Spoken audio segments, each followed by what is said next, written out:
parshas Shemos. Ve'elu Shemos b'nei Yisrael bo Mitzrayimo. And these are the names of the Bnei Yisrael Haboim, who are coming to Mitzrayim. It should say Shebo, right? I mean, the children of Yaakov, I mean, they came together with Yaakov. Yaakov lived in Mitzrayim 17 years. So what do you mean? They're first coming. It's Yaakov, Ishu Besu Bo. They had come together with Yaakov, Ishu Beso. Each person with his family, Bo, had come. Rashi,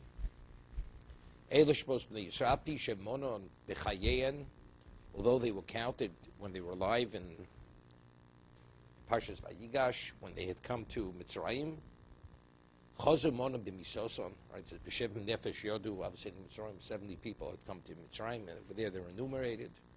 Chazu Monam b'Misoson. They're counted after they passed away. Achim Misoson Lodia Boson, to make known their special love that Hashem has for them. Shenimshu L'Kochovim.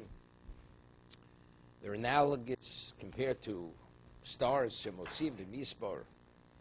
Hashem, He puts them out in number. Umachlisim, He takes them back. Ubishmosam, and He names each star Shenemar. Hamotzi B'Mispar Tzevom Chulam B'Shem Yikro. He puts them out in number, all the hosts, and each one He calls by name. So that's why He's counting them. He's identifying them. That's Lodia Chiposon.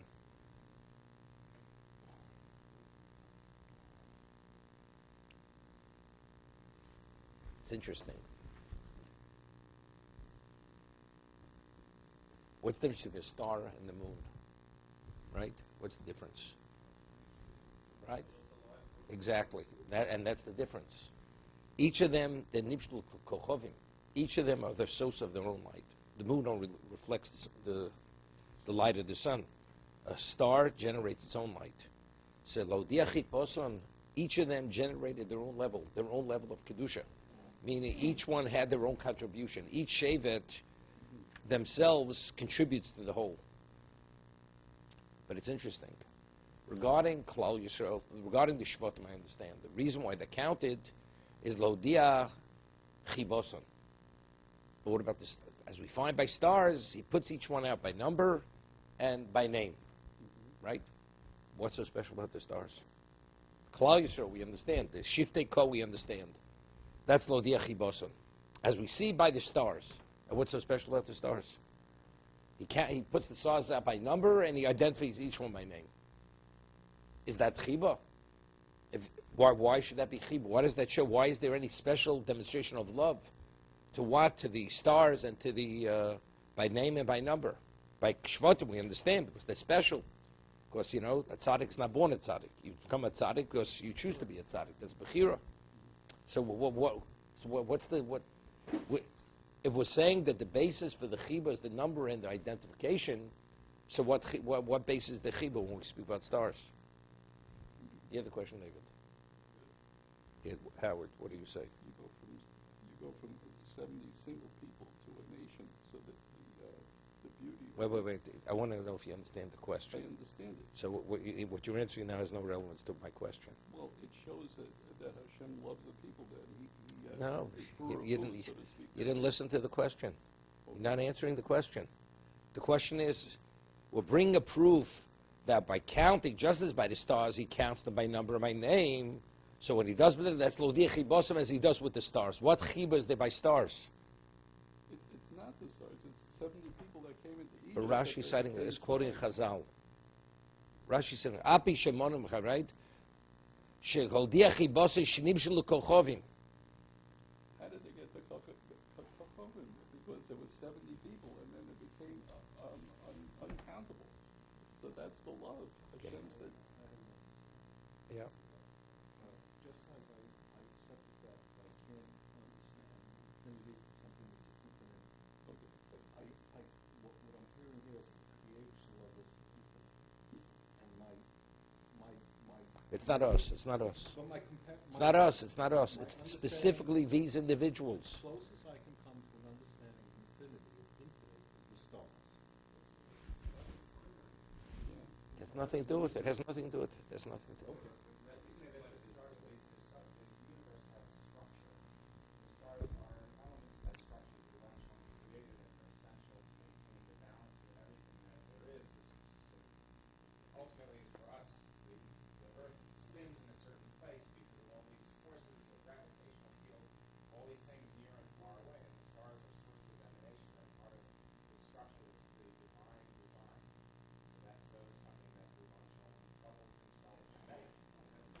So no, good, so good. No, what I'm pointing out now is no.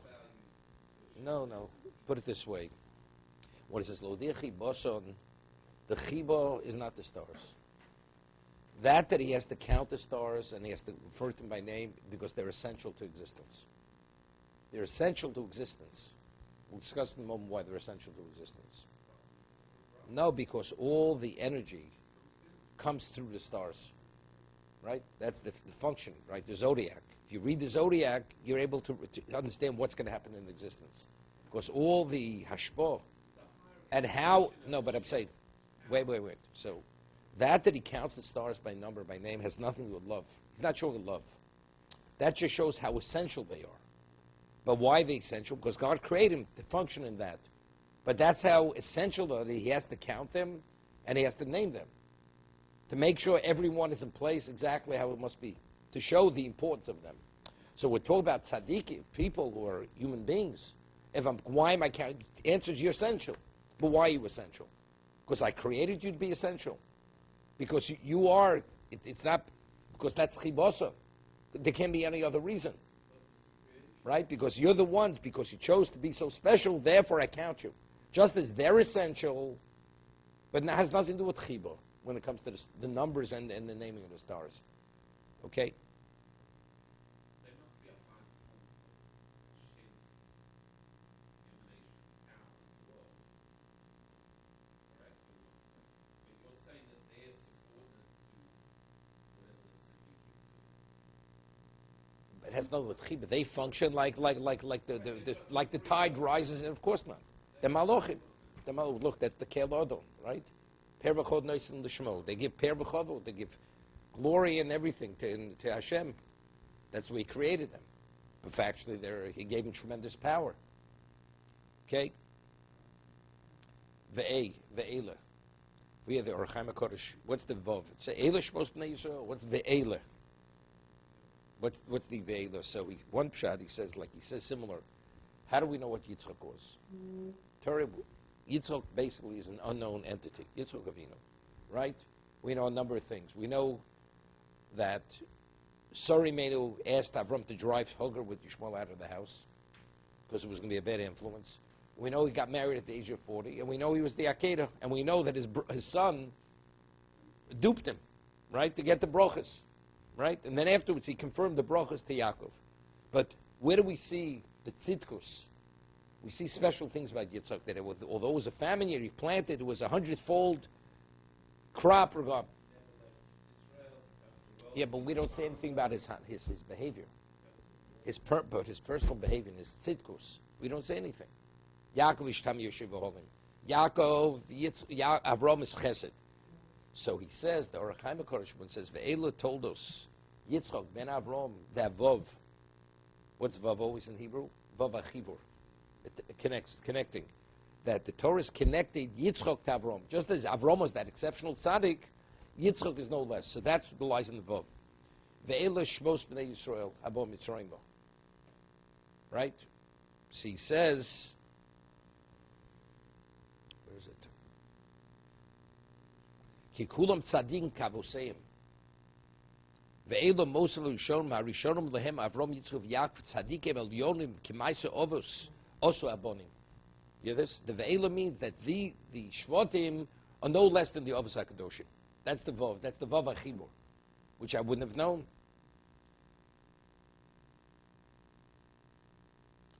He says something else over here. He says, and he says this back in Parshas Vayigash, if you medayik over there, that there's certain people, when Yaakov came to Mitzrayim, what did he know? He knew it was Golus. Esav fled Canaan. Why did he flee Canaan? Because he knew there was a debt that had to be paid. That if he would have demanded Esav to be in Canaan, what would have had to be? He'd have to go to Golus. Because that was a precondition. If you want Canaan, that's the Bris Bein Absorim. You can be in exile so many years. Esav fled to Har Seir. Yaakov says, I'm willing to pay the debt. Right? So Yaakov came willingly, although he knew what it meant to come to Mitzrayim, that there's going to be Golus. So over there he differentiates based on the S, the Orach Chaim HaKadosh, that's what he speaks about here, that the Shiftei Kor themselves and some of the grandchildren, they came willingly. The others came because their parents came, because they were grandchildren. They weren't willing to come to pay the debt, but did they have a choice? So Eilu Shmos B'nei Haboim Mitzrayim. They came willingly. It's not something that's they're coming. We see to indicate Eis Yaakov Ishu Beisu Bo, but with those who came with Ishu Beisu Bo. Bo was in the past. They came, I mean they had no choice to come. They came Bal Korcham. That's how he explains the Boim versus the Bo. Okay?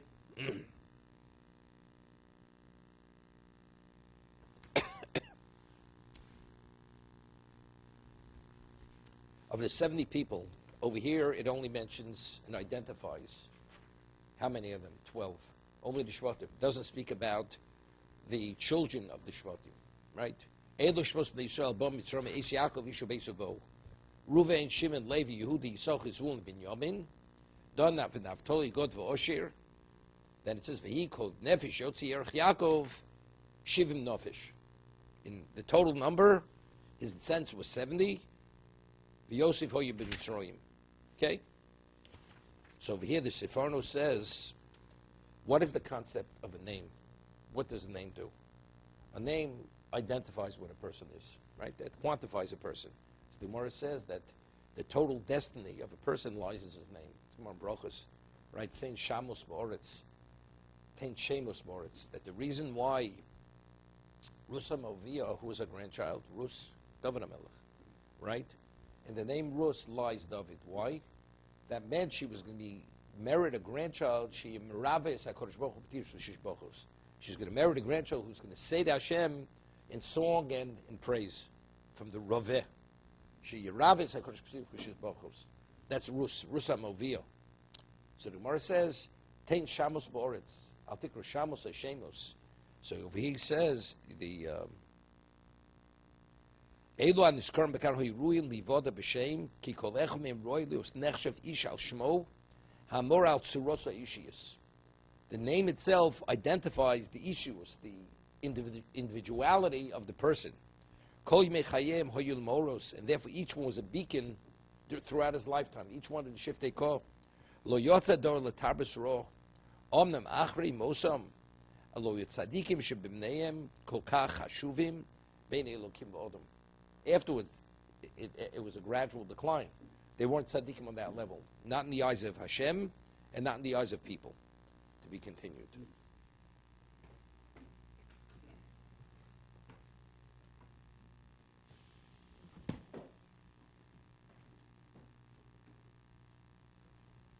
Where's the whole group?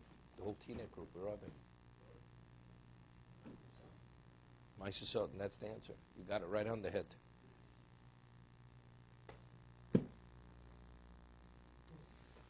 Yeah.